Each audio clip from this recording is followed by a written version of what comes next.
오늘 저희들에게 주신 말씀은 출애굽기 14장 10절에서 20절입니다.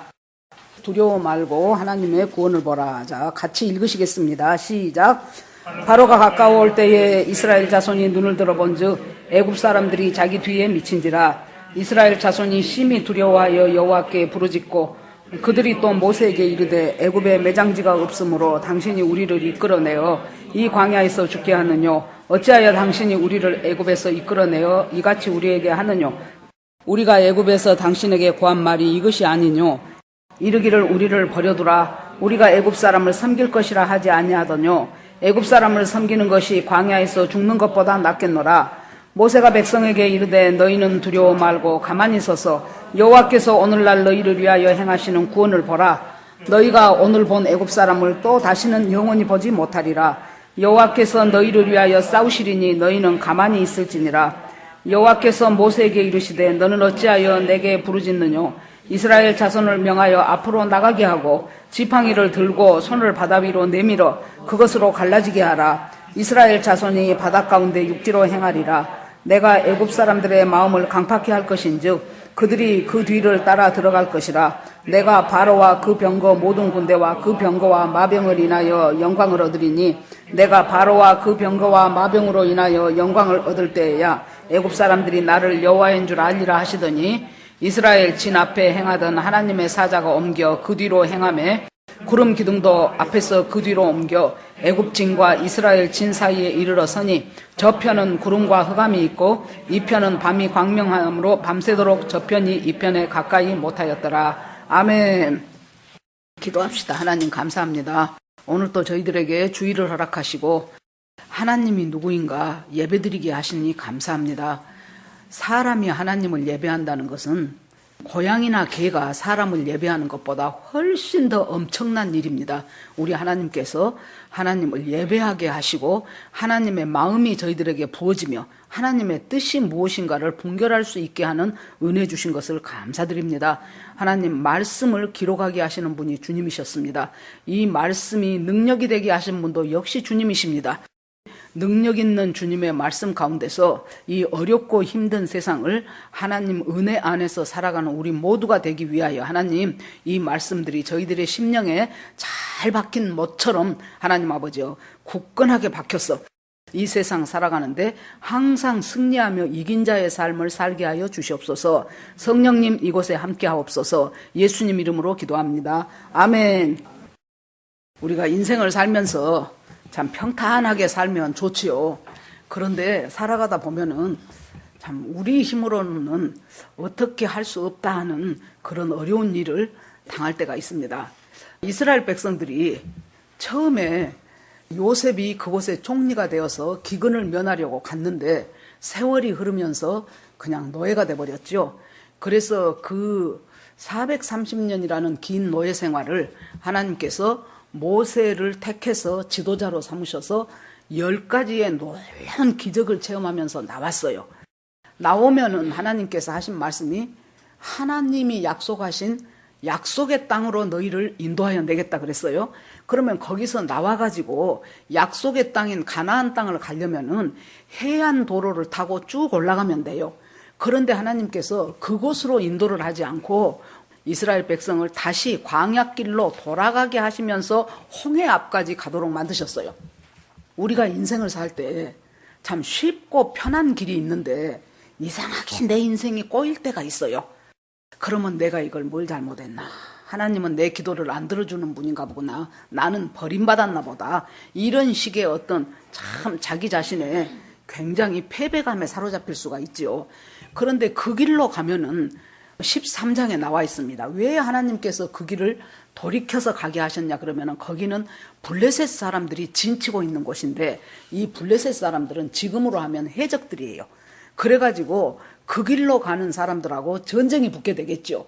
그러면 이스라엘 백성은 그동안 계속해서 노예 생활만 했기 때문에 전쟁하고는 거리가 멀어요.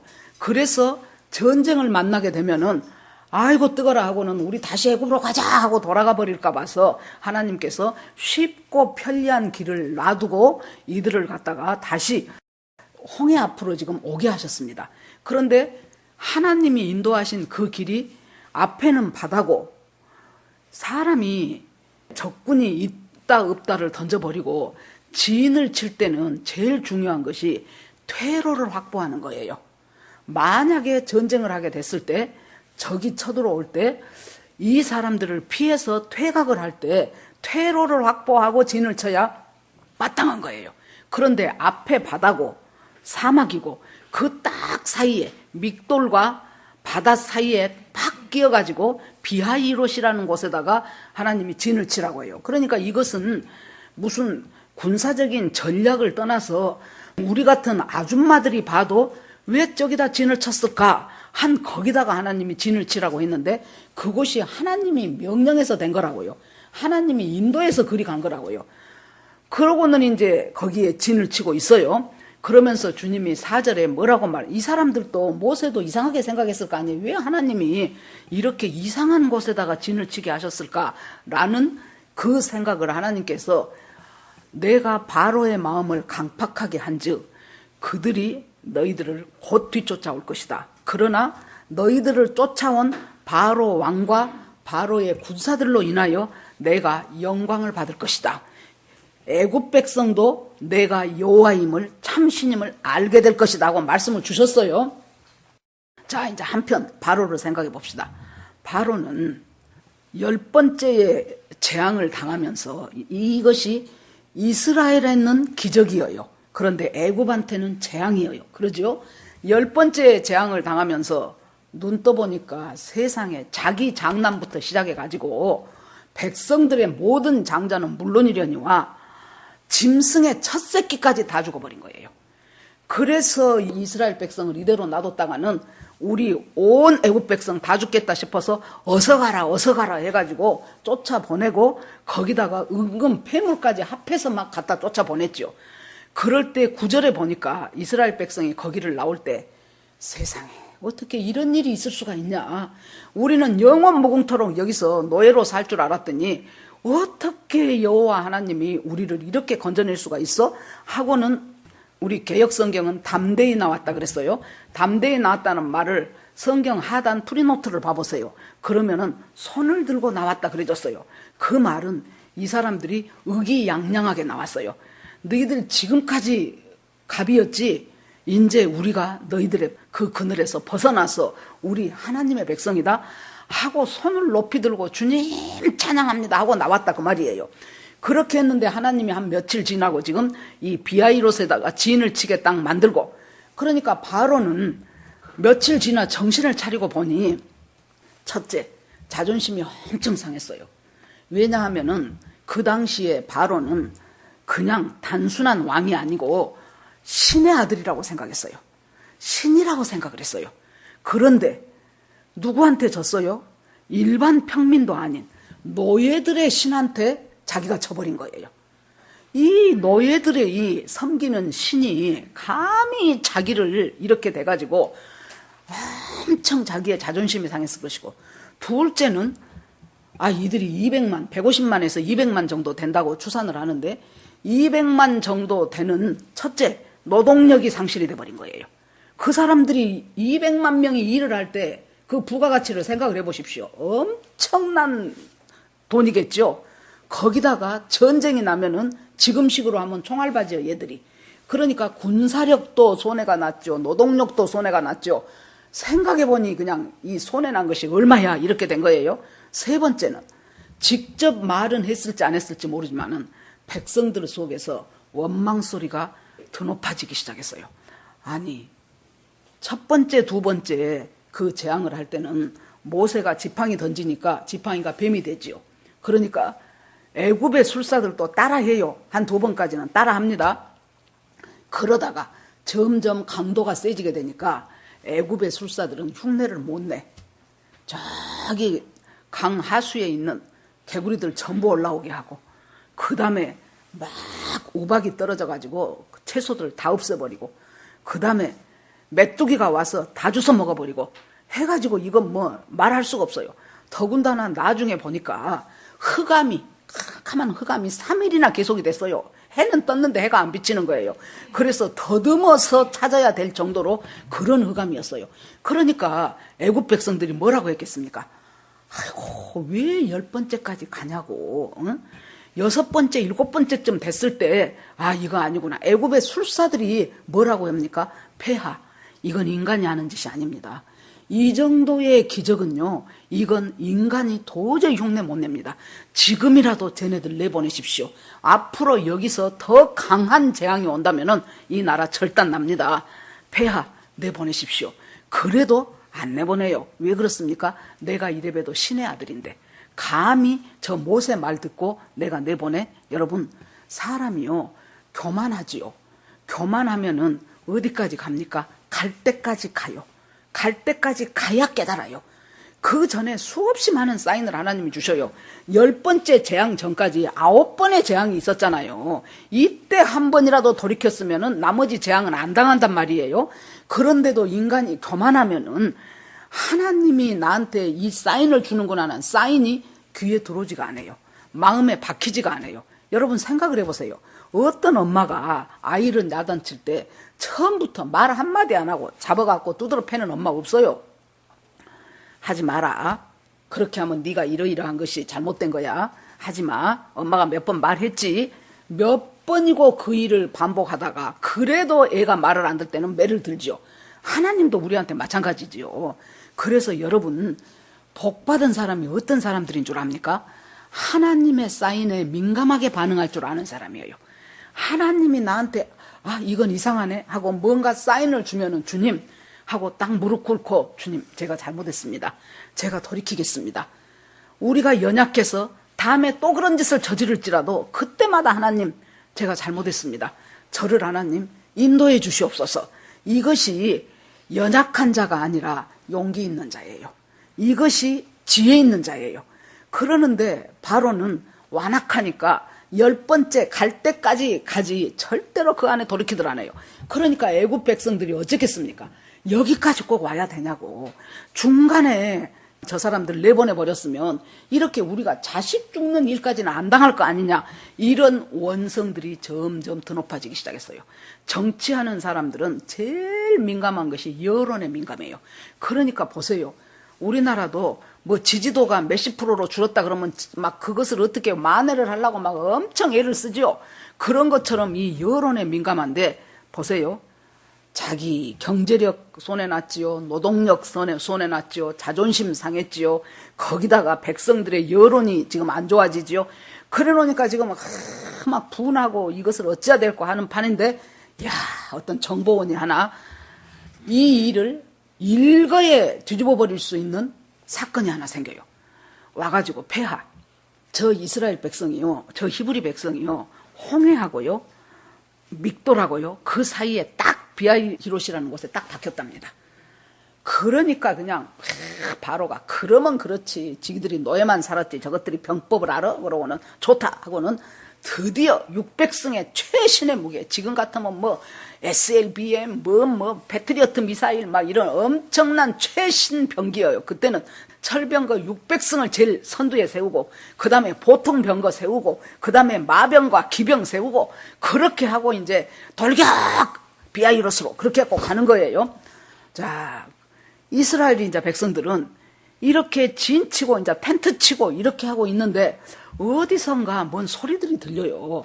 어떻게 보면 무슨 땅이 흔들리는 것도 같고 무슨 함성 소리도 같고 말발굽 소리도 같고, 그래서 일어나 갖고 눈을 들어서 사방을 살펴요. 이 눈을 드는 것은 뒤꿈치를 들고 마음을 모아가지고 자세히 살피는 것을 말합니다.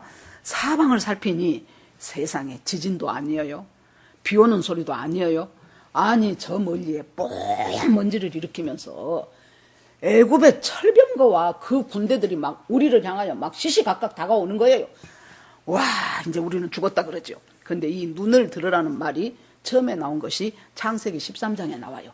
창세기 13장에 보면은 12장에서 하란에 살고 있는 갈대아 우르를 떠나서 하란에 살고 있는 그 우르가요, 그 당시 메소포타미아 지역 그쪽에서 최고의 제일 큰 도시가 우르였어요. 그 우르를 하나님이 떠나라고 했지요.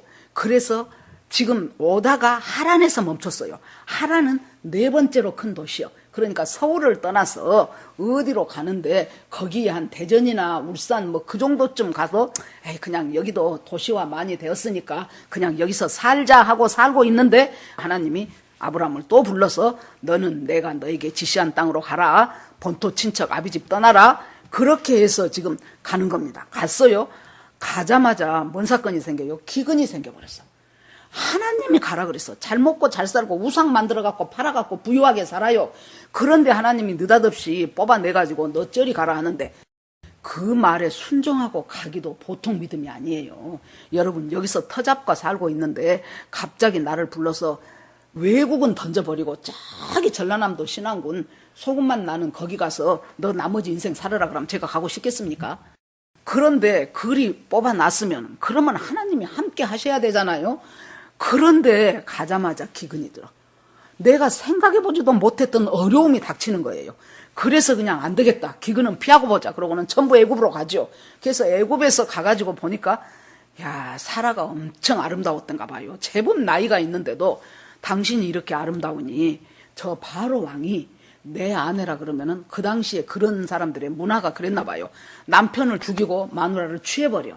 그러니까 누이라고 해라 그랬어요. 여기 계신 분들은 걱정 안 해도 돼. 그 정도 사람만큼 이쁜 사람 없으니까 예, 그렇게 큰 걱정은 안 하고 살으셔도 돼요. 남편들도 안심하셔도 돼요. 자 그러는데 거기서 이제 누이라고 했다가 바로가 잡아가 버렸어요.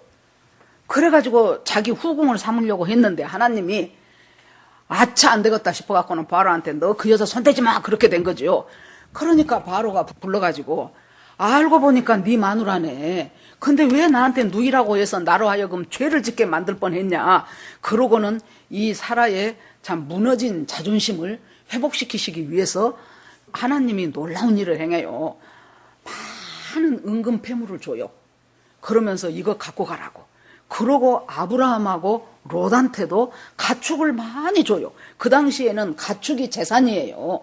재산을 많이 줘요. 그러니까 하나님은 어떤 분이셔요? 우리의 연약함과 우리의 실수까지도 하나님은 변하여 복이 되게 하시는 분이 하나님이에요. 그 하나님이 우리의 아버지예요. 그러니까 여기서 여러분들이 조심해야 될 것은 아이고 그러고 보니까 애굽에 가서 애굽 왕이 가축도 많이 주고 은과 금도 많이 줬으니까 아 우리가 애국 가는 것이 하나님 뜻이었구나 이렇게 착각하면 안 돼요. 애국 가는 것이 하나님 뜻 아니에요. 물어보지도 않았어요. 그런데 뭐예요? 하나님께서 우리의 연약함을 아시고 합하여 선을 이루게 하신 분이 하나님이셔요. 그래서 우리가 뭔가 자기가 잘못했어요. 그러면 하나님이 자기 자녀니까 위로를 주셔. 어쩔 때는 돈도 좀 주실 수가 있고 어떨 때는 좋은 일이 생기기도 하고 그러면 그때 착각이 아 내가 이 실수한 것이 하나님 뜻이구나 이러시면 안 된단 말이에요. 실수는 실수고 잘못한 것은 잘못한 것인데 하나님의 은혜로 거기서 만회하게 하셨다 그 말이에요. 제가 이제 이 성경을 창세기를 보면서 느껴지는 것이 아브라함과 롯이 아브라함은 롯이 자기 자식 같아. 아직 그때 아들이 없었잖아요. 자기 자식이나 다름없어요. 롯도 자기 아버지나 다름없어. 자기 부모가 다 죽었거든요. 그래서 그 하란 땅에서 이 아브라함 따라서 가나안까지 온 거예요. 둘이 아주 찰떡궁합이었어요. 그런데 언제부터 이렇게 무엇이 삐그러지기 시작했을까요? 제가 생각하기에는 여러분 갔을 때 애굽에 갔을 때 세상에 자기 살자고 숙모를 누이라고 하네, 동생이라고 하네, 자기 부인이라고 안 하고 그때 굉장히 아브라함에 대한 실망이 생겼을 것입니다. 그런데 하나님이 가축을 주고 재물을 많이 하게 하니까 롯의 가축을 치는 목자들하고 아브라함의 가축을 치는 목자들하고가 서로가 이제 갈등이 생기고 다툼이 생겨요. 왜요? 물이 풍부하고 초목이 좋은 곳은 초장은 서로 자기 양떼, 자기 소떼 먹이고 싶지 않겠습니까? 그러니까 데리고 와요. 그러면 뭔 소리야? 여기 내가 찜했어. 그러니까 무슨 소리야? 내가 어제 깃발 꽂아놨어. 이런 식으로 하면서 이 다툼이 잦아져요. 그러니까 아브라함이 불러요. 불러가지고 야, 너하고 나하고 이런 것 갖고 다툴 군번은 아니지 않냐? 여기 들이 넓어. 네가 좌하면 내가 우하고 네가 우하면 내가 좌할게. 우리가 여기서 다퉈서는 안 되지 않냐? 그런 관계는 우리는 아니지 않냐 그래요. 그래 놓으니까 롯이 그걸 보고 눈을 들어 그렇게 나옵니다. 롯이 눈을 들어서 요단들 사방을 살펴보니까 요단들이 저만큼 보이는데 와 이게 물도 좋고 초목도 초장도 좋고 아주 우리 가축들 거기서 잘 먹이고 잘 재우고 하면은 새끼들 많이 나갔고 금방 재물이 불겠네 그 생각이 들죠. 그러니까 뒤도 안 돌아보고 그곳으로 가버려요. 그래서 요단 들에 거하다가 조금씩 동쪽으로 옮겨. 왜요? 들리는 소문. 아이고 소돔은 이랬다네. 소돔은 큰 도시예요. 소돔에서는 지금 뭔 일이 생겼었다네. 그래? 그러고 한번 구경 갔다 오고 또 갔다 오면은 아우 소돔은 지금 엄청난 축제가 벌어진다네. 또 건너갔다 오고 자꾸 마음이 그쪽으로 해갖고 드디어 어디까지 갑니까? 드디어 소돔까지 가버리게 됐어요. 그런데 성경은 뭐라고 말합니까? 하나님이 보시기에 소돔 사람이 심히 악하였더라 그래. 롯은 자기가 눈을 들어서 자기가 판단해서 저곳에 가면 진짜 재물 많이 불어나겠구나 하고 그리 갔는데 하나님의 관점과 롯의 관점은 전혀 다. 하나님은 소돔 사람이 심히 악해서 그곳에 롯이 가는 것이 못마땅했어요. 그럼 여러분 눈을 들어서 사방을 볼 때 뭘로 봐야 쓰겠습니까? 내 욕심에 가득 찬 마음으로 보면은 잘못된 선택을 해요. 내 가치관에서 선택을 하면 잘못된 선택을 해요. 그래서 그것을 내 비전이라고 생각하고 주야 내가 이러이러한 비전을 있으니 하나님 이 비전을 이루어 주시옵소서. 예를 들어서 가끔 그전에 이런 기도하는 사람들이 있었어요. 여러분도 들었을 거예요. 내가 우리 교회에서 11조 제일 많이 하는 사람이 되게 해 주시옵소서. 그러면 그것 전부 주님의 뜻대로 사용하겠습니다. 하나님이 주님 뜻대로 사용 안 할 줄 알고 제일 많이 하는 사람 되게 안 해버려. 또 뭐예요? 주님이 주시면은요 그것 전부 제가 하나님 위해서 헌신하겠습니다. 헌신 안 해요. 마음이 바뀌어져요 여러분. 그래서 재물의 욕심이 가득 찬 마음으로 바라보면은 그것이 나중에 지 영혼과 지 육신이 죽을 것인 줄을 모르고 그걸 택한다 그 말이에요. 자, 롯은 뒤도 안 돌아보고 떠나버렸습니다. 여러분 아브라함의 마음을 한번 생각을 해보세요. 얼마나 마음이 쓸쓸했겠습니까? 내 자식이나 다름없는데 저렇게 미련 없이 뒤도 안 돌아보고 떠나네. 참 마음이 슬펐겠지요. 거기다가 참 무엇에서 이렇게 틀어졌을까 하는 자기 자책감도 많이 생겼을 거예요. 그러고 있는데 하나님이 찾아오셔요. 아브라함아, 너 눈을 들어서 동서남북을 한번 살펴봐라. 그래서 동서남북을 살펴봐요. 봤냐? 예. 이 땅 전부 너와 네 후손에게 줄게. 너 또 일어나 볼래? 눈을 들어서 종으로 한번 왔다 갔다 하고 횡으로 한번 왔다 갔다 해봐라. 갔다 왔냐? 그거 전부 네 후손에게 줄게. 여러분 똑같이 눈을 들어요. 똑같이 눈을 들었는데 내가 내 눈을 들어서 볼 때는 내 영혼과 상관이 없이 하나님의 뜻과 상관이 없이 내 욕심대로 내 좋도록 택한 곳은 바로 소돔이었어요. 그런데 하나님이 눈을 들게 하셔요. 그러면 내 비전이 아니고 누 비전이 보이는 거예요. 하나님의 비전이 보이는 거예요. 아하, 하나님 그렇습니까? 하나님의 비전이 보이니까 아브라함이 그 하나님의 비전을 받고 왔다 갔다 동서남북 다 하고 나서 그리고 마물의 상수리 숲을 아래에서 아브라함이 여호와 앞에 제단을 쌓더라 그랬어요. 뭔 말이에요? 하나님 앞에 간구하면서 하나님을 예배하기 시작했어요. 롯은 가가지고 그냥 그곳에 취해서 정신이 없는데 어떻게 해서 지금 풀밭을 내가 먼저 확보할고 어디다가 이 물들을 지금 가둬둬서 내 양들을 잘 먹일고 그것에 지금 몰두하고 있을 때 하나님이 이렇게 하시고 나고 하나님의 비전이 보이니까 하나님 이 비전을 이루어 가실 분은 하나님이시지 제가 아닙니다. 그렇게 하고 하나님 앞에 무릎을 꿇고 그곳에서 여호와의 이름을 부르면서 하나님 앞에 예배를 드리기 시작하는 제단을 쌓기 시작했어요. 똑같이 눈을 들어도 롯이 눈을 드는 것과 아브라함이 눈을 드는 것과 이렇게 차이가 나는 거예요. 여러분 우리가 주님 앞에 하나님 주님이 나에게 주신 비전이 이것이면은 하나님 주님께서 이루실 것을 믿습니다 하고 우리가 그 비전을 놓고 하나님 앞에 단을 쌓는 것이 우리 믿음의 출발이 되어야 돼요. 자, 그렇게 해서 이제 눈을 들어서 이제 떠났어요. 그러고 났는데 이 이스라엘 백성들이 후미에 보니까 세상에 다 왔네, 다 왔어. 저 애굽에 놀라운 최신 병기 무기들이 다 와가지고 지금 마병 기병 할 것 없이 지금 곧 닥쳐요. 그러니까 이스라엘 백성이 심히 두려워하여 부르짖건을 그랬어요. 여러분, 이 사건을 앞에 놓고 두렵지 않으면은 그거 비정상이에요. 이 상황 속에서 앞에는 바다요, 뒤에는 자기들 여태껏 상전으로 자기들이 섬기고 살았던 그 애국 백성이 엄청난 최신 무기를 가지고 말 타고 기병으로 마병으로 해서 달려오는데 이제 딱 죽겠구나 싶은 생각밖에 안 들죠. 여러분, 두려움이 오는 것은 죄가 아니에요. 이 세상 살아가면서 두려움이 얼마나 많습니까? 그런데 자꾸만 하나님은 두려워 말라고 해. 우리 보고 안 두려울 일이 생기면 안 두려워하지요. 자꾸 두려운 일이 생기는데 두려워 말라고 하나님이에요. 하나님의 뜻은 뭘까요? 두려움이 오는 것은 어쩔 수 없다. 그러나 그 두려움에 빠지지 말아라고 말이에요. 두려움에 빠지면 어떤 결과가 일어나요? 이 사람들이 첫 번째 하는 것이 뭐예요? 애굽에 매장지가 없어서, 애굽에 맷자리 쓸 데가 없어서 우리를 여기로 데리고 나와갖고 이 홍해 앞 광야에서 우리를 죽게 만드냐. 첫 번째 드는 것이 부정적인 생각. 두려움에 딱 빠져버리면은 부정적인 생각이 들면서 패배감에 팍 사로잡혀요. 이제 우리는 죽었네. 여러분, 여러분들 스스로 자기를 진단을 해보세요. 나는 어떤 사건이 있을 때 부정적인 생각부터 먼저 드는가? 그러면 이것이 굉장히 나한테 좋지 않는 것이구나. 그것을 깨달아야 돼요. 그럼 어떻게 해야 되는가? 그 문제를 가지고 하나님 앞에 무릎을 꿇어요. 하나님, 지금 나한테 이런 어려운 일이 닥쳤습니다. 지금 우리 자식한테 이렇게 문제가 생겼습니다. 하나님, 우리 경제가 지금 이렇게 어려움이 왔습니다. 그런데 하나님, 저에게 이 문제를 내 힘으로는 해결을 못합니다. 하나님 앞에 맡기오니 하나님께서 하나님의 방법대로 이 문제를 해결하여 주시옵소서 하고 기도하기 시작하는 거예요. 두려움이 왔는데 두려움 자체는 죄는 아니지만은 두려움에 빠지는 것은 우리가 믿음에서 떠나게 만드는 원동력이에요. 자, 첫째, 맷자리가 없어서, 매장지가 없어서 나를 여기까지 데리고 왔어 하고 이제 하죠.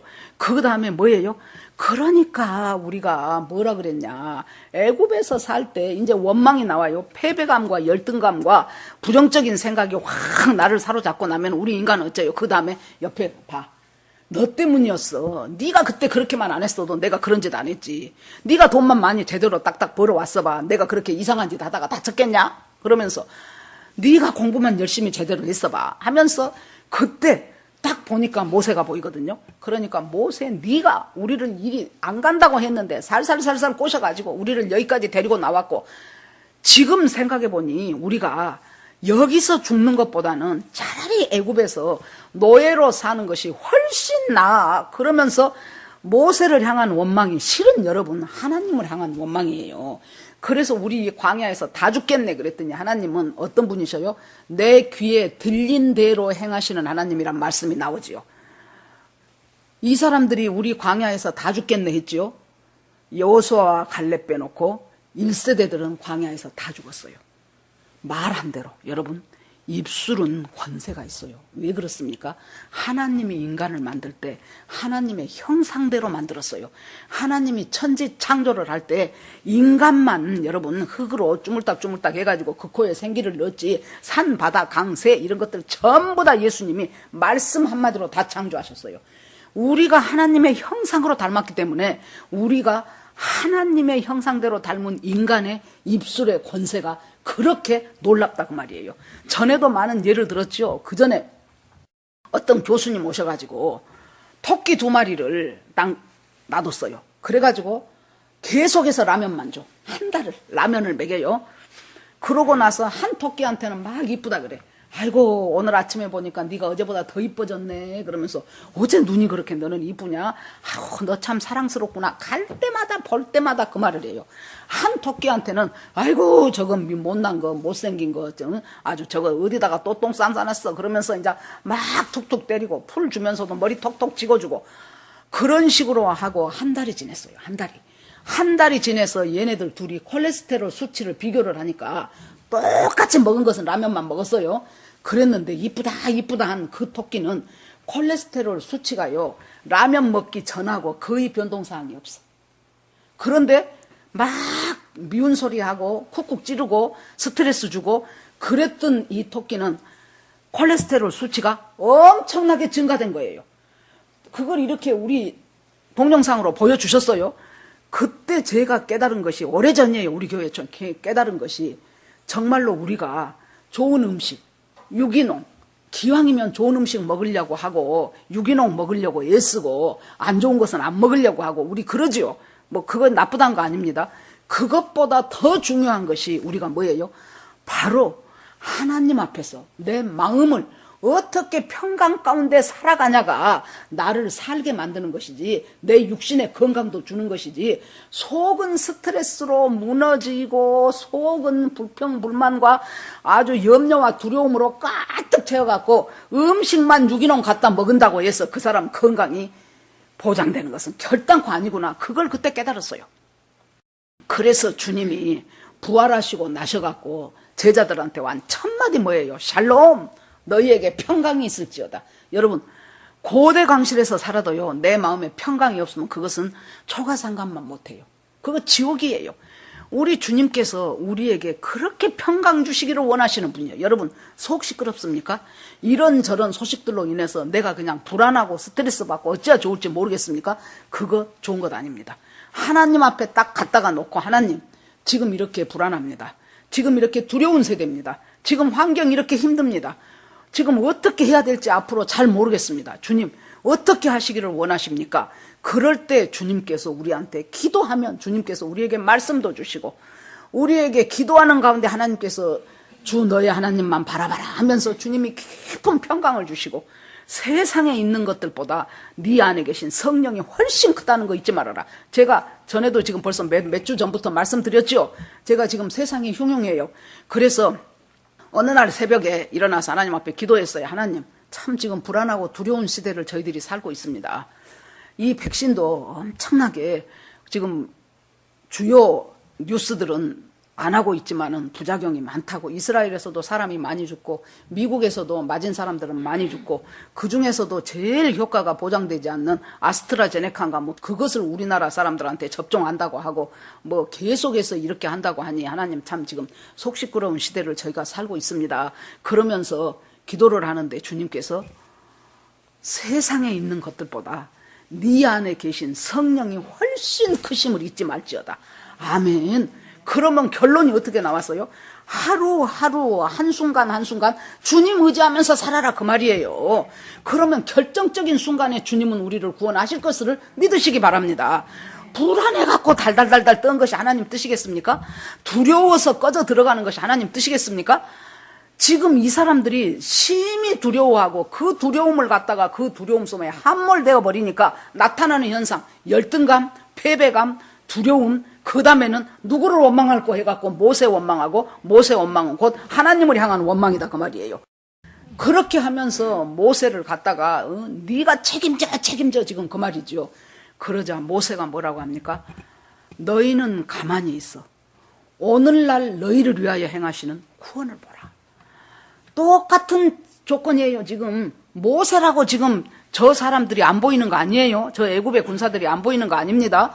백성들의 원망 소리가 안 들리는 거 아닙니다. 그럼에도 불구하고 모세는 너희는 가만히 있어. 오늘날 너희를 위하여 베푸시는 구원을 보라. 이 말씀을 하고 할 수 있는 것이 뭐라고 봅니까? 4절에 보니까 분명히 하나님이 말했어요. 뭐라고 말했어요? 오늘 저 바로의 마음이 강팍해지는데 그 강팍한 바로가 포기할 줄을 모르고 니네들 잡으러 군사들 몰고 온다. 그런데 그 바로와 너희를 잡으러 오는 그 군사들로 인하여 내가 영광을 받을 것이다. 그렇게 되면 이스라엘은 물론이고 애굽에 있는 모든 사람들까지도 와 여호와 하나님이 정말로 참 하나님이구나 이런 일이 있어지게 될 것이라는 거예요.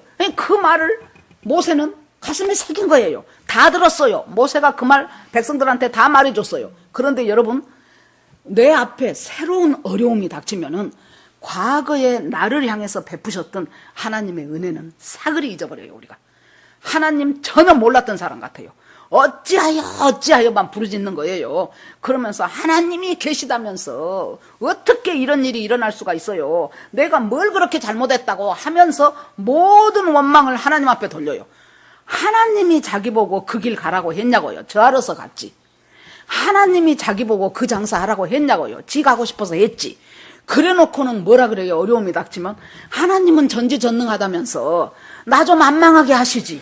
하나님은 전지전능하다면서 내가 그 길 갈 때 확 자빠져 들어가고 못 가게 하시지. 그래서 그 모든 원망을 하나님 앞에 돌리는 거예요. 그때 모세는 뭐예요? 모세는 너희는 가만히 있어. 너희는 가만히 있어. 여호와께서 오늘날 너희를 위하여 행하시는 구원을 보라. 그러면 똑같은 상황 속에서 왜 이렇게 두 팀이 차이가 날까요? 모세하고 이 사람들이 왜 이렇게 차이가 날까요? 저는 제가 생각할 때 어저께 하루 내 묵상했어요. 친밀감이라고 봅니다. 하나님과 날마다 시간마다 하나님과 점점 친밀해져요. 점점 친해져. 말씀으로 친해지고 기도로 친해지고 주님이 하시는 놀라운 역사들을 보면서 주님이 그런 분이셨네요. 정말 주님은 놀라우신 분이시네요 하면서 주님 하면서 그 마음이 여러분 얼마나 좋은지 몰라요. 우리가 너희는 가만히 있어.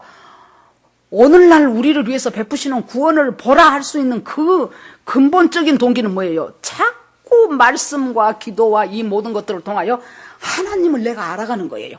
하나님이 나한테 얼마나 좋으신 분인가를 아는 거예요. 여러분 우리의 작은 감정 변화 하나까지도 주님은 아셔요. 그래서 그곳에서 주님은 아주 세밀하게 우리한테 역사하실 때가 얼마나 많습니까? 나는 안 그래 봤는데 혹시 지금 그런 분들이 있으시면 주님에게 날마다 기도하셔요. 나도 주님하고 친밀해지고 싶어요. 나도 주님하고 좀 친해지고 싶어요. 주님의 음성도 듣고 싶고요. 주님 말씀대로 그러기 위해서는 주님과 시간을 할애해야 돼요. 여러분 친해지려면은 느닷없이 지내가는 사람하고 친해질 수 없죠. 시간을 많이 보내야 돼. 뭐하고 많이 보내야 됩니까? 하나님이 나한테 무엇을 말씀을 주시고 싶은가 하니까 말씀 보는 시간이 늘어나야 되겠죠. 그 다음에 기도하는 시간도 늘어나야 되겠죠. 기도하면서 깨달은 것을 순종해보는 일들도 많아져야 되겠죠. 이렇게 되면서 주님과 친밀도가 생길 때 똑같은 상황이요. 똑같이 지금 애국 군대는 몰려오고 앞에는 바다고 지금 죽을 길밖에 없는 상황에서 한 사람은 놀랍게 여호와의 구원을 보고 있는 사람이 있고 다른 사람들은 전부 죽을 일만 생각하는 사람들이 있어요. 여러분 이 사람들이 비하이로스에 진치게 된 것은 자기들이 비하이로 놓은 것 아니에요. 하나님이 명령해서 인도했어요. 그러면 여러분 하나님이 그곳에 가게 했다면 하나님이 인도하신 곳이 그곳이라면 하나님께서 그곳에 살 길을 내겠습니까? 죽을 길을 내겠습니까? 살 길을 낼 거 아니에요. 살게 하기 위해서 이리 데리고 온 거 아닙니까? 그러면은 이 사건을 통하여 하나님은 뭘 가르쳐요? 이스라엘 백성들이 400년 동안이나 노예로 살았기 때문에 여호와에 대한 의식이 다 사라져 버렸어요. 애굽의 신이 자기들도 다 신이요. 애굽에서는 태양도 신이고 개구리도 신이고 뭐 뱀도 신이고 나일강도 신이고 뭐 다 신이에요. 그런 피조물들이 다 신인데 자기들도 그것이 전부 신이요. 금송아지를 만들었죠. 광야에 가서 왜 만들었습니까? 금송아지가 사방대 자기들 우상으로 걸려 있었거든요. 애굽에서. 그래갖고 그 금송아지한테 가서 비나이다. 왜 이 금송아지가 여러분 미국의 월가라든가 우리나라 여의도라든가 이런 증권가에 가면은 금송아지가 딱딱 있다니까 앞에가 뭐예요? 나한테 재물을 많이 해주는 신이라고 생각해서 금송아지를 많이 섬겼어요. 그때. 그러니까 광야에 나와갖고 애굽을 떠나 나와갖고도 얘네들이 금송아지부터 만들잖아요. 이렇게 그 사람들 속에 깊이 뿌리박혀 있는 가짜 신, 애굽 신을 하나님이 뭐 하는 것입니까? 너희들의 참신은 이 여호와 나 하나님이다. 보여지는 형상으로 만든 것이 신이 아니야. 바로 여호와 내가 너희들의 하나님이다. 그거 가르쳐주기 위해서 하나님이 했고 애굽한테는 뭐 가르쳐줬겠습니까? 너희들은 지금까지 뭣도 모르고 그저 바로가 가르쳐준 대로 이것도 태양도 신이고 달도 신이고 나일강도 신이고 개구리도 신이고 그 속에서 살았냐? 그것들 전부 피조물이야. 아무것도 아니야. 그래가지고 10가지 재앙이 전부 다 자기들이 신이라고 생각했던 것들 하나님이 다 깨부시는 역사가 그 10가지 재앙이었잖아요. 자, 그러면 이 사건을 통해서 뭘 깨닫게 하십니까? 하나님이. 첫째, 하나님은 누군가? 나하고 아무 상관없는 우리 옆집 집사님이 맨날 다니는 그 하나님인가? 우리 엄마가 맨날 아멘 하는 그 하나님인가? 첫째, 하나님은 누군가? 둘째, 과연 그 하나님이 있다면 믿을만한가? 내가 믿어도 될까? 믿을만한가? 세 번째, 그 하나님은 뭐 때문에 나를 자꾸 예수를 믿으라고 하는 거야? 베드로전서 2장 9절에 보면은 우리는 택하신 족속이요 왕같은 제사장이요 하나님께서 너희를 불러내신 이유가 어두움 속에 있는 너희를 끌어내갖고 하나님의 귀한 빛으로 인도하시는데 그 인도하신 하나님의 인도를 선전하게 하기 위해서 우리를 불렀다는 거예요. 그것이 바로 그 선전이 뭐예요? 하나님께 영광이라는 소리예요. 우리를 참으로 어려움 속에서 불러내서 제가 전에도 말했죠. 그 김관성 목사님 단칸방에서 가만히 보니까 세상에 제가 울산에서 살 때 그 사람도 울산에서 같이 살았더라고. 그런데 우리는 그런 거 모르고 살아갈 때 아버지가 알코올 중독, 그 다음에 뭐 도박 중독 그렇게 해가지고 자기가 결혼해서 살기 전까지 방 2칸짜리 집에서 살아본 적이 없어. 단칸방에서. 이 아버지가 도박 중독이어갖고 어떻게 합니까? 낮에 도박하고 저녁 7시 되면은 다른 사람들, 그 도박한 사람들 다 데리고 7명에서 10명 그 쬐끄만 단칸방에 들어와갖고 밤 보통 2시, 3시까지 화투를 쳐요. 그러면 가만히 말없이 화투만 치겠습니까? 욕하지요, 쌍소리 하지요, 술 마시지요, 담배 피워대지요. 완전 너구리 굴속이요. 그러면 자기는 저 구석에 쬐끄만 책상이 하나 있었는데 그 밑에가 담배 연기가 좀 덜한데요. 그 밑에 가서 엄마하고 자기하고 둘이 간신히 새우잠을 자. 그러면은 2, 3시 되면 이제 그 화투 친구들이 가겠지요. 가고 나면은 자기 아버지가 따면 그냥 자 엎어져서. 그런데 잃을 때가 훨씬 많아 이 사람이. 10번이면 9번은 잃어. 그러면은 그 분을 못 이겨가지고 자고 있는 엄마를 처음에는 말로 조지기 시작해요. 그러다가 조금 있으면 무엇을 하나 딱 손으로 때려. 그러다가 화가 화를 부르는 거죠. 더 올라오면은 자기 아버지의 주요 무기는 숟가락하고 포크요. 그래갖고 숟가락으로 머리치고 포크로 머리 찍어갖고 피가 철철철철 흐르는 것을 그 속에서 도저히 그래서 자기 형은 조폭이 돼버렸고 자기 누나들은 초등학교 졸업한 그 12살, 13살 먹은 어린애들을 지가 아버지가 전부 타지에다 다 식모살이 시켜갖고 성금 먼저 받아갖고 자기 도박자금 마련해. 그렇게 해갖고 자기 누나들과 자기 형의 인생은 완전히 인생을 작사를 내버린 거예요. 이 아버지 하나 잘못 만나갖고. 자기도 미래가 훤히 보이는 그 길이었어요. 그런데 하나님이 기기묘묘하게 이 사람이 도둑질하다 걸려가지고 그것이 계기가 돼가지고 결국에 가서 교회를 가게 됐고 그 교회에서 자기를 목사가 되게 하시고 그 목사 되면서 굉장히 어려움을 많이 겪었는데 그 어려움 속에서 뭡니까? 어두움 속에 있는 너를 귀한 빛으로, 이 귀한 빛은 뭐예요? 사람이 인도한 빛이 아니다는 소리예요. 귀한 빛으로 이끌어내가지고 하나님께서 귀한 빛으로 인도하시게 된 그것을 선전함으로 말미암아 하나님께 영광이 되게 하기 위해서 너를 택하신 족속을 삼았다는 거예요. 그분이 그렇게 돼서 간증을 하니까 저도 유튜브에서 듣고 얼마나 처음에는 마음도 아프고 세상에 어떻게 이런 못된 아버지가 다 있을까 하면서 들으면서 정말로 하나님께서 목회를 해도 힘들고 어려웠었는데 묘하게 하나님께서 또 어떤 결정적인 계기 가운데 이분들이 이렇게 자꾸 방송에도 나오게 하시고 책을 썼는데 그 책이 본질이 이긴다라는 책인데 이제 유명해지기 시작하신 거예요. 여러분 보세요. 하나님은 왜 우리를 예수 믿게 하셨을까요? 그냥 나 혼자 잘 먹고 잘 살고 내 자식들 잘 풀리고 내 남편 사업 잘 되고 그렇게 살다가 할렐루야 하고 우아하게 살다가 죽으라고? 아니에요. 어두운 데서 불러내서 귀한 빛으로 인도하신 그 하나님의 덕을 선전하게 하기 위해서 우리를 부른 거예요. 그러니까 이제 이 사람들한테 곧 돌맞아 죽게 생겼네. 그러니까 모세가 부르짖기 시작했어요. 모세의 부르짖음과 이 백성의 부르짖음은 지금 하늘과 땅 사이예요. 아까 백성들이 심히 두려워 부르짖는 것은 뭐예요? 그 중에서 하나님 살려주세요 그런 사람도 있었을 거예요. 그 중에서 이러니까 내가 안 오고 싶었어 하고 소리 지르는 사람도 있었을 것이고 이제 죽었네 하고 대성 통곡한 사람도 있었을 것이고 소란한 소리가 시끄러웠지요. 그런데 모세는 주님 지금 이 시점에서 하나님의 살아계심을 보여주십시오. 하나님께서 영광을 받게 하십시오. 그렇게 하면서 부르짖었겠죠. 부르짖으니까 하나님이 뭐라 그래요? 모세야 너 왜 그렇게 계속 부르짖고만 있냐? 너 일어나서 저 백성들한테 바다를 향하여 걸어가라고 하라. 지금 이제 가능한 한 이 사람들은 어째요?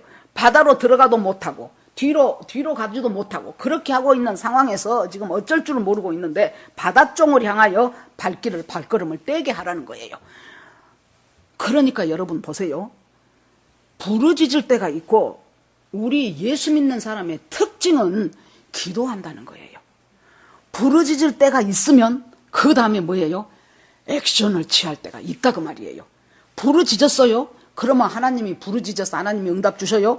그러면 그 응답을 갖고 내가 행동에 옮기라는 거예요.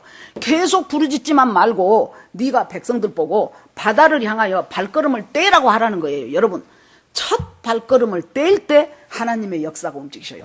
가만히 서갖고 아주 지남철처럼 딱 붙어갖고 하나님이 다 해놓으셔요. 나를 훅 들어다가 바다 건너편에다 놔둬요 하나님. 그것이 아니에요. 하나님은 네가 발을 띄어라는 거예요. 여리고성을 돌 때도 하나님 다 무너지게 하세요. 우리는 여기 있을게. 그것이 아니에요. 하루에 한 번씩 도라는 거예요. 말하지 말고 하루에 한 번씩 돌고 뒷날 돌고 엿새 동안 돌고 제7대 된 날은 7번 돌고 그 다음에 제사장들이 나팔을 팡 불면은 그때 와르르 무너지는 역사가 있었죠. 그래서 우리가 이 성경을 보면서 스토리로만 보면 안 돼요. 하나님께서 나한테 어떻게 사라고 지금 이 말씀을 주시는구나. 이걸 보세요. 아하, 주님하고 친밀해지고 주님과 더 가까워질 때 보는 눈이 달라지구나. 부르짖어도 두려움에 떠는 부르짖음이 아니고 이 일을 통하여 하나님의 역사가 일어나기를.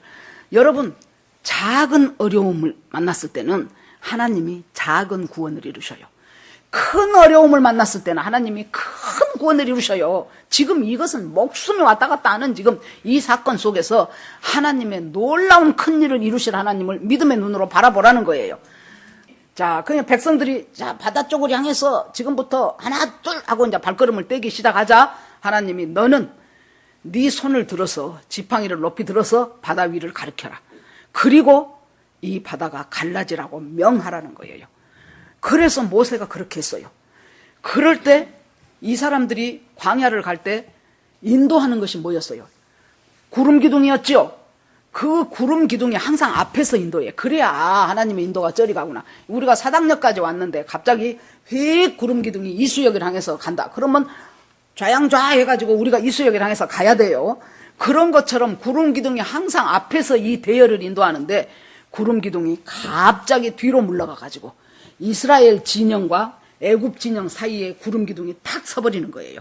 그렇게 해서 흑암이 시커먼 검은 구름으로 흑암이 그들과 이 둘 사이에 막혀가지고 이 애굽 사람들은 앞이 막혀서 더 이상 접근을 못하게 주님이 차단을 시켜주는 거예요. 주님은 어떤 분이십니까? 내가 연약하여 내가 어찌할 수 없을 때 하나님의 놀라운 능력으로 악의 세력, 적의 세력을 차단시켜 주시는 분이 주님이셔요.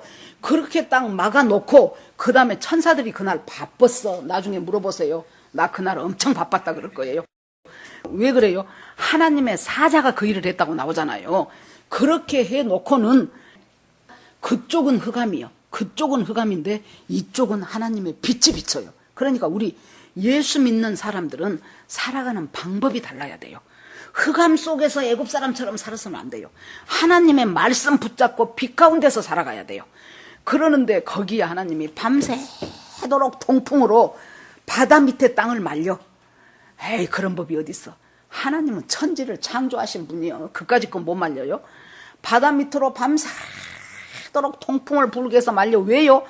물이 갈라지게는 할 수 있으나 이 뻘밭이잖아요, 밑에. 그러면 그 찐덕찐덕한 그 뻘밭에 들어가면은 발 하나 하면 바로 밑으로 나갈 수가 없어요, 앞으로. 그러니까 하나님이 마른 땅이 되도록 계속해서 통풍으로 밤새도록 말리게 하신 거예요. 그렇게 해서 쫙 갈라놔버려요. 그래서 물벽이 이루었어요. 이거 이제 연구하신 사람들 보니까 이 폭이 어느 정도 되냐면 보통 1km에서 1km 반 정도가 갈라졌을 것이다 그래요. 왜 그래요? 이 200만이라는 사람이 새벽이 되기 전까지 전부 그들이 저 건너편으로 갈 수 있었다는 것은 시간대를 계산해 보니까 그 폭이 1km에서 1.5km 정도 되는 큰 폭이 생기면서 양쪽에는 물벽이 세워집니다. 그리고 계속해서 이제 말려요. 그래서 마른 땅같이 바다를 자 이들이 건넙니다. 갑니다. 얼마나 놀랐겠습니까? 가면서 보면 양쪽에 큰 지금 물벽을 이루고, 여러분, 우리 예수 믿는 사람들은요, 어떤 상황 속에서도 하나님이 이루어 놓으신 마른 땅을, 하나님이 비춰주신 빛을 따라서 우리는 걸어가야 되는 존재예요. 가기 싫다고, 여러분, 우리가 상식적으로 생각해 봅시다. 바닷속에 들어가는 것이 살 가능성이 더 많겠습니까? 그래도 애국 군대한테 가서 좀 싹싹싹싹 빌면서 나 가서 평생 동안 노예 노릇할게, 나 생명 좀 봐주세요. 어느 것이 더 살 가능성이 많아요? 후자요, 후자. 그런데 우리는 후자의 삶을 택하는 것이 아니고 하나님이 말려놓으신 마른 땅을, 바다를 밟고 들어가는 거예요. 들어갑니다. 진짜 점점 전진을 해요. 그러니까 이 애굽 군사들이 와서 보니까, 아니 세상에 바다가 갈라지고 마른 땅이 돼갖고 이스라엘 백성들이 건너가네. 여러분, 여기서 수도해야 돼. 이 세상 사람들은요, 애굽은 하나님을 모르는 세상 사람들을 대변하고 있잖아요. 세상 사람들은 예수 믿는 사람들이 예수 잘 믿겠다고 하면 냅둬야 돼요. 여러분, 얼마 전에 백규환 씨 죽었지요? 그 장례에 모인 사람이 1,몇백 명이요. 마스크 낀 사람, 마스크 안 낀 사람 섞어져 갖고 있어요. 그 사람들 따닥따닥 거리두기가 어디가 있어? 1m도 안 돼. 따닥따닥 두고 백규환 씨 칭송하고. 그런데 만약에 우파 쪽에서, 교회에서, 지금 3월 1일 날 정광훈 목사님 집회한다는데, 교회 쪽에서 1,000명이 따닥따닥 모여서 그랬다면 그 사람들 전부 거기서 양성 검사 700~800명 나와버려. 코로나 검사. 뭐예요? 이 코로나라는 것을 빙자해가지고 교회를 지금 핍박하는 거예요. 우리 교회는 자그마한 교회지만은 3,000석, 5,000석 되는 교회에 사람 20명만 모이라는 거예요. 이건 말이 되냐고, 말이. 지금 20%로 이제 2단계로 했지만 2.5단계 때는 20명 이상, 5,000석 모이는 교회에 20명만 모이게 하라는 거예요. 어떤 곳도 그런 방역을 한 곳은 없어요. 음식점이 그렇습니까? 뭐 아니면은 뭐 지하철 하루에 700만이 탄다는 서울 그 지하철에 확진자 1명도 안 나와. 아무리 대깨문이어도 조금 생각을 해보시라고, 우리가. 여러분, 세상이 왜 잘 돌아가고 있는 줄 압니까? 그래도 이 나라를 위해서, 이 세상을 위해서 기도하고 있는 그리스도인들의 기도가 지금 하늘에 닿고 있기 때문이에요. 그러니까 예수 잘 믿겠다고 하면은 냅둬, 그냥. 예배 방해하지 말고, 우리가 방역 수칙 잘 지키면서 예배 드리겠습니다 그러면 놔둬요. 이때 애국 백성들이 딱 와서 보니까, 아, 이게 갈라지면서 세상에 막 마른 땅 밟듯이 가거든요. 그러면은, 야, 우리가 쪽팔려도 여기서 더 들어가서는 안 되겠다. 우리 다시 애굽으로 가자. 그래야 돼요. 그런데 저것들 건너가네. 우리 빨리 가서 쟤네들 다시 잡아갖고 자. 그렇게 하고 쫓아가다 보니까 하나님께서 그들을 어지럽게 하셨다 그랬죠. 바퀴가 막 벗겨지기 시작하고, 지네 가던 말은 그냥 두려움을 먼저 알고 말이 힝 하면서 그냥 말에서 떨어지고, 야, 이렇게 되니까 아이고 안 되겠구나, 뒤로 돌아 했는데 하나님이 모세에게 네 손을 들어서 갈라진 그 물들을 합하게 해라 그랬어요. 그래서 지팡이로 손을 들어서 갈라질 때도 모세가, 합해질 때도 모세가. 여러분 보세요. 우리가요, 하나님의 은혜 가운데서 예수 그리스도가 십자가에서 엘리 엘리 라마 사박단이 다 이루었다 하고 예수 그리스도가 십자가에서 운명하실 때 놀라운 사건이, 거기는 갈보리 언덕이었어요. 성 안에 있는 그 예루살렘 성전에 지성소와 성소를 가로막고 있던 휘장이 위에서부터 아래로 쫙 갈라져 버렸어요. 그랬죠? 이건 뭘 의미합니까? 지금까지 아무나 하나님 앞에 지성소에 못 들어갔어요. 대제사장이 1년에 한 번씩 번제 속죄제 전부 드리고 달달달달 떨면서 들어갔어요. 잘못하면 거기서 자기가 죽으니까. 그래서 지성소에 들어갈 수 없었어요. 그런데 예수님이 십자가에서 자기 몸을 찢은과 동시에 성소와 지성소를 막혀있던 그 휘장이 찢어지면서 주님께서 우리가 예수 그리스도의 보혈만 의지하는 사람이면 언제든지 하나님 앞에 나아갈 수 있는 길을 열어놓은 거예요. 그래서 주님 앞에 담대하게 보좌로 나아갈지니라, 그것은 바로 하나님 앞에서 새롭고 산 길이다. 우리가 히브리어 계속해서 자유 게시판에 올려놓으면서 무지무지하게 강조했는데 다시 들으셔요. 다시 보셔요. 여러분, 우리가요, 좋은 습관 하나 만드는 것도 굉장히 끊임없이 시도를 해야 돼요. 좋은 습관 하나 들이는 것도요, 엄청 내가 수고하고 애써야 그것이 내 습관이 돼요. 그런데 여러분, 영적인 일이라고 가만히 나 편할 대로 있어갖고 그것에서 믿음의 진전이 있으리라고 생각합니까? 구원은 믿음으로 받아요. 그러나 그 다음에 주님의 뜻 가운데서 살아가는 것은 내 수고와 내 헌신과 이 모든 것들이 필요해요.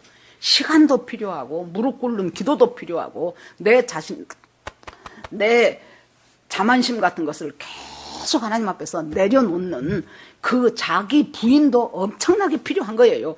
그렇게 하면서 우리가 살아가요. 그래서 얘네들이 지금 돌아와야지 했을 때는 지금 다 덮어져 버렸어요. 그러면서 이 사람들이 하나님이 하신 말씀처럼 오늘 이후로 오늘 봤던 애굽 사람은 한 사람도 영원히 보지 못하리라.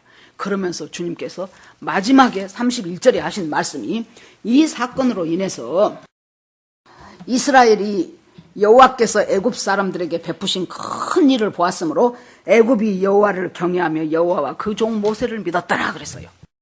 그래서 여러분 보세요. 군데군데, 구약의 군데군데에서 이스라엘 백성이 힘들 때마다 이 사람들이 뭘 생각하고 힘을 얻습니까? 여호와는 홍해를 갈라지게 하신 분이다. 그래서 우리 조상들을 그곳에서 이끌어내신 분이다. 그리고 모세가 너희는 가만히 서서, 왜 가만히 서라고 할까요? 가만히 소리를 내지 않고 내가 가만히 하나님을 바라보지 않으면요, 내 속에서 일어나는 생각과 말들이 무지하게 많아요. 그래갖고 그것에 내가 다 넘어져 버려요. 내가 오늘 일부에서도 했어요. 우리가 얼마 전에 봤던 시편 46편. 아마 그 시편 기자도 이 기사를 생각하며 거기에 썼을 거예요. 너희는 가만히 있어 주가 하나님 되말지어다. 열방과 세계 가운데 주가 높임을 받으리라. 바로 그거예요. 거기에서도 뭐라 그래요? 바로 이 사건을 생각하면서 너희는 가만히 있어. 가만히 있는 것이 여러분 신앙생활하면서 제일 어려운 것이 뭔 줄 압니까? 일하는 거 그거 어렵지 않아요. 무엇이 어렵습니까? 가만히 있기가 어려워. 막 속이 시끌시끌한데 가만히 있으려니까 얼마나 어려운 줄 압니까? 그런데 그때 이 소리도 아니요 저 소리도 아니요 용각사는 소리가 나지 않습니다가 아니고 바로 조용히 하나님을 바라보는 거예요. 주께서 이루실 그 놀라운 구원의 역사를 소망하면서 하나님을 바라보는 거예요. 그러면 우리는 주께서 이루신 그 놀라운 구원을 맛보게 될 것입니다. 여러분, 앞으로 어떤 인생이 어떤 일이 우리를 기다리고 있을지 모릅니다. 여러분, 날마다 주님과 친밀해지십시오. 친밀하지 않으면 똑같은 상황 하에서 이 백성들처럼 원망과 불평과 패배감과 열등감으로 몰아떨어져 가버려요. 그런데 주님과 친밀하면은 너희는 가만히 있어. 여호와께서 오늘 나를 위해서 행하시는 그 구원을 보리라 하고 하나님 앞에 소망을 쫙 갖다 둘 때 하나님께서 놀라운 은혜의 역사를 이루십니다. 여러분, 살아가면서 무슨 일을 당하든지 정말로 주님 앞에서 눈을 들어서 사방을 볼 때 내 눈을 들지 말고 하나님이 눈을 들라고 한 그곳을 보면서 하나님의 비전이 나의 비전이 되고, 그리고 하나님 앞에 정말로 잠잠히 주께서 이루실 놀라운 구원들을 믿음의 눈으로 바라보면서 날마다 전진하고 승리하는 저와 여러분이 되기를 주의 이름으로 축원합니다. 아멘. 자, 주여 한번 부르고 오늘 말씀 생각하며 기도하겠습니다.